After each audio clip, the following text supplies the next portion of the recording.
Students, पिछली video में हमने एग्जाम्पल नंबर फर्स्ट को डिस्कस किया। अब एग्जाम्पल नंबर सेकंड को डिस्कस करेंगे। What is the example number second? See here, show that the diagonals of a rhombus are perpendicular to each other. Means हमें show करना है कि रोम्बस के डायगोनल्स परपेंडिकुलर होते हैं एक दूसरे के। तो पहले हमें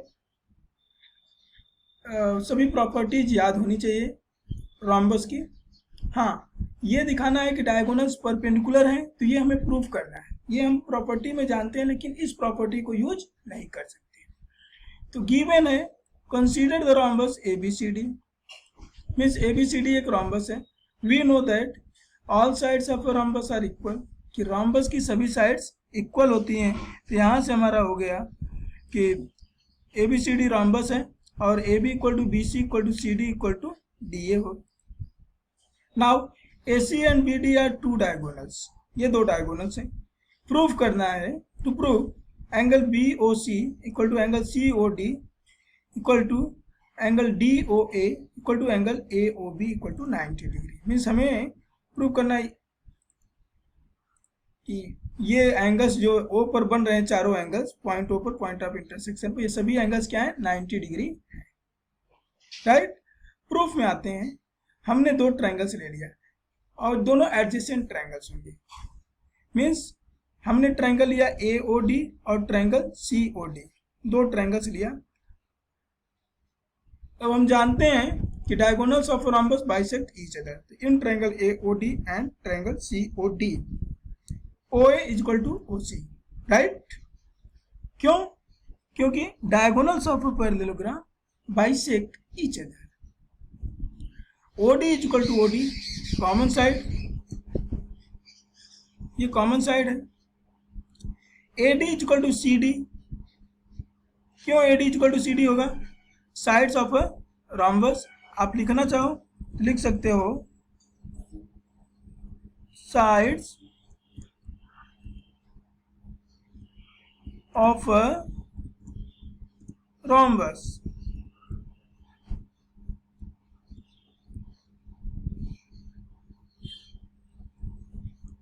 ओके, कि रोम्बस की सभी साइड्स क्या होती हैं? इक्वल होती हैं।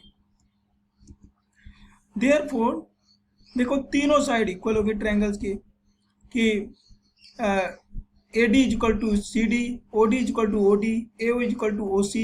Therefore both the triangles AOD congruent to triangle COD by side congruence rule. So angle AOD is equal to angle COD by CPCT. CPCT से हो गया। अब इसके बाद फिर कह रहे हैं कि but angle AOD plus angle COD is equal to 180 degree. क्यों? लीनियर पेयर प्रॉपर्टी से आप देख सकते हैं AOD plus COD equal to, ये दोनों एंगल्स का सम है 180 डिग्री। ये AOD प्लस COD दोनों का सम क्या है? 180 डिग्री है। क्योंकि AC एक डायगोनल है और OD इस पर स्टैंड करता है। तो आप जानते हैं कि जब किसी लाइन या लाइन सेगमेंट के ऊपर कोई रे स्टैंड करती है, तो जो दो एंगल्स बनते हैं दोनों का सम 180 होता है। तो यहाँ से लीनियर पेयर फॉर्म हो गया। अब but angle AOD equal to angle COD है, तो आप एंगल COD को रिप्लेस कर दो एंगल AOD से। तो ये हो जाएगा angle AOD plus angle AOD is equal to 180 degree. That means two angle AOD is equal to 180 degree. Hence angle AOD is equal to 90 degree. अब एंगल AOD 90 डिग्री हो गया, एंगल AOD 90 डिग्री हो गया, तो इसका vertically opposite angle ये भी 90 degree होगा। और AOD is equal to COD है, तो COD भी 90 डिग्री हो गया। देयरफॉर COD का वर्टिकली अपोजिट एंगल ये भी 90 डिग्री हो जाएगा। यही हमें प्रूव करना था। इसका मतलब क्या हुआ? The diagonals of rhombus are perpendicular to each other. अब हम आते हैं एग्जाम्पल नंबर थर्ड पर। ABC is an isosceles triangle in which AB is equal to AC. AD bisects exterior angle PAC and CD parallel to AB। कह रहे हैं कि ये जो AD है वो एंगल PAC को बाइसेक्ट करता है और ये जो CD लाइन सेगमेंट है वो AB के पैरेलल है, राइट। हमें प्रूव करना है कि angle DAC is equal to angle BCA। ये हमें ये एंगल और ये एंगल दोनों इक्वल प्रूव करने। देखो ये एंगल और ये एंगल प्रूव करने। दूसरा है कि ABCD क्या है, एक पैरेललोग्राम है। आप चाहो तो यहाँ लिख सकते हो कि ABCD इज अ पैरेललोग्राम, ये प्रूव करना है। तो ABCD पैरेललोग्राम तभी होगा जब इसके अपोजिट साइड्स क्या हो जाए, पैरेलल हो जाए। Both pair of opposite sides are parallel, it's a parallelogram. अब हम लोग प्रूफ पर आते हैं। या पहले देखो गिवन क्या है। गिवन है पहला, triangle ABC is isosceles in which AB equal to AC। Okay, AD bisects exterior angle PAC and CD parallel to AB। ये गिवन है। प्रूफ क्या करना है? To prove angle, first part, angle DAC is equal to angle BCA and second ABCD is a parallelogram. Students, अब हम लोग proof पर आते हैं। फर्स्ट पार्ट का प्रूफ देखिए। Triangle ABC is an isosceles triangle in which AB equal to BC। ये given है।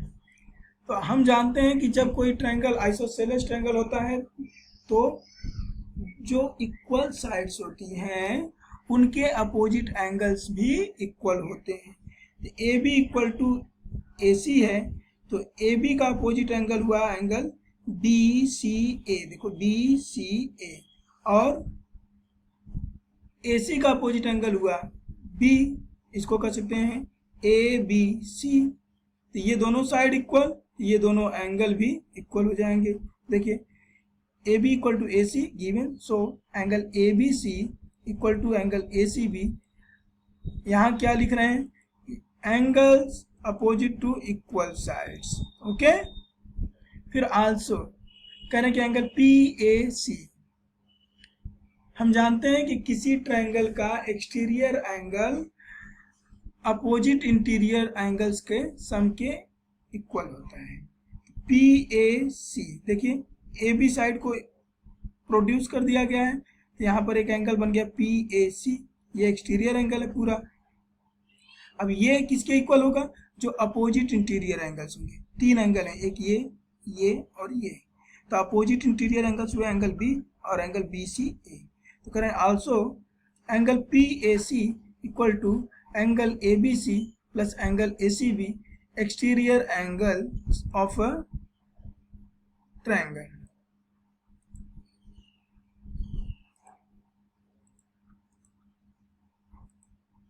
राइट। फिर और हम क्या कर सकते हैं? देखो ABC किसके इक्वल है? एंगल ACB के इक्वल है। तो इसलिए हम कह सकते हैं कि angle PAC equal to 2 angle ACB। ये हो गया equation first, right. Angle PAC equal to 2 angle ACB, equation first हो गया। अब आगे आते हैं। Correct, now AD bisects angle PAC। AD bisects angle, इसको हम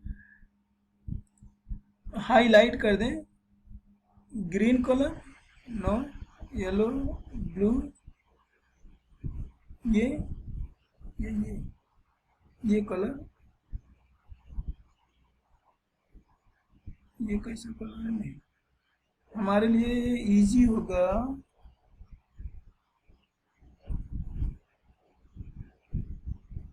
ग्रीन कलर भी किसी को दिख रहा है क्लियर या नहीं दिख रहा है? ऑब्वियसली हमें लग रहा है कि दिखेगा। Now AD bisects angle PAC। ये AD जो है एंगल PAC को 2 इक्वल पार्ट्स में डिवाइड कर दिया। इसलिए क्या हो जाएगा कि एंगल पी ए सी किसके इक्वल हो जाएगा, हम कहें two angle P A D का हो या टू एंगल, क्योंकि ये देखो ये दोनों पार्ट्स इक्वल हैं, तो ये पी ए सी इक्वल हो जाएगा to angle D A C. ठीक है, लिख दिया ना, angle P A C equal to angle D A C, ये इक्वेशन सेकेंड हो गया। अब देखिए angle P A C equal है टू एंगल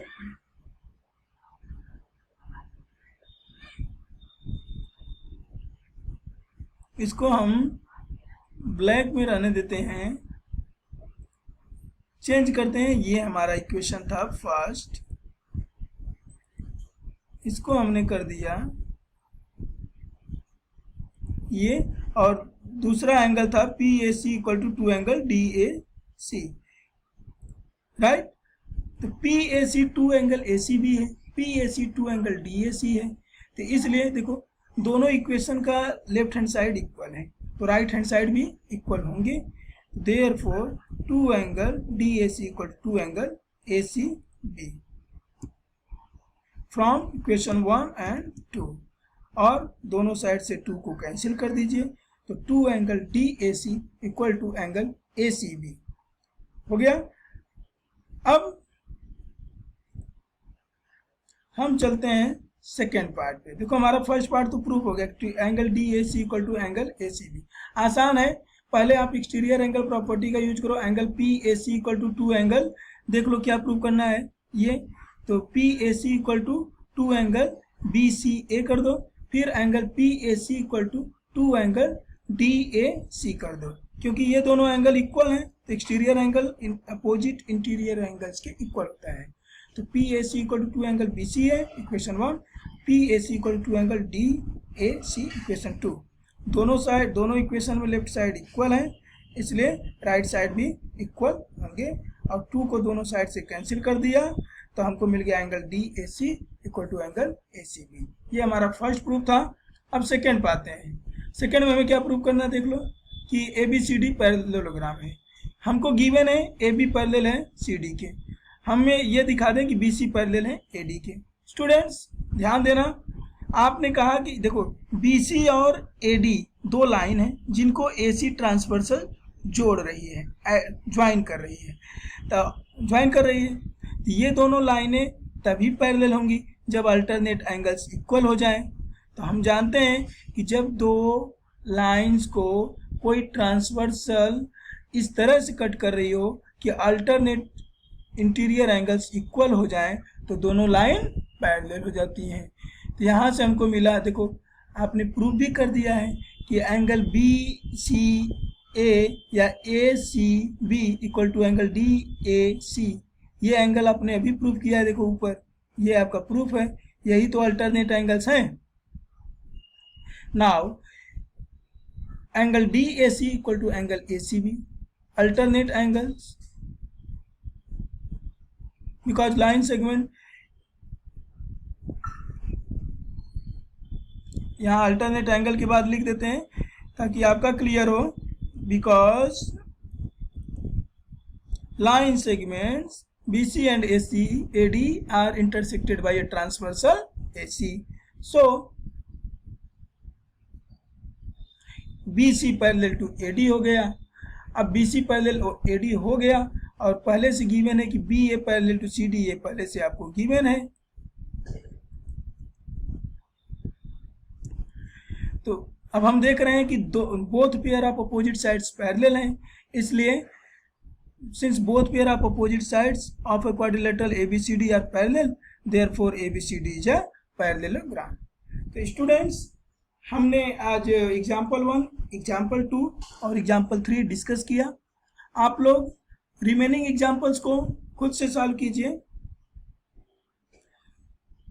आज के लिए हम अपने टॉपिक को यहीं पे स्टॉप करते हैं। वीडियो को देखिए, जहाँ पर समझ में ना आए एक बार फिर रोको वीडियो को, फिर से देखो, प्रॉपर्टीज को याद रखिए, क्योंकि ज्योमेट्री में अगर आपको प्रॉपर्टीज याद हैं तो आप प्रूफ की ओर मोस्ट प्रोबेबली पहुंच सकते हैं या आप प्रूफ कर सकते हैं। तो आज के लिए यहीं पर थैंक यू।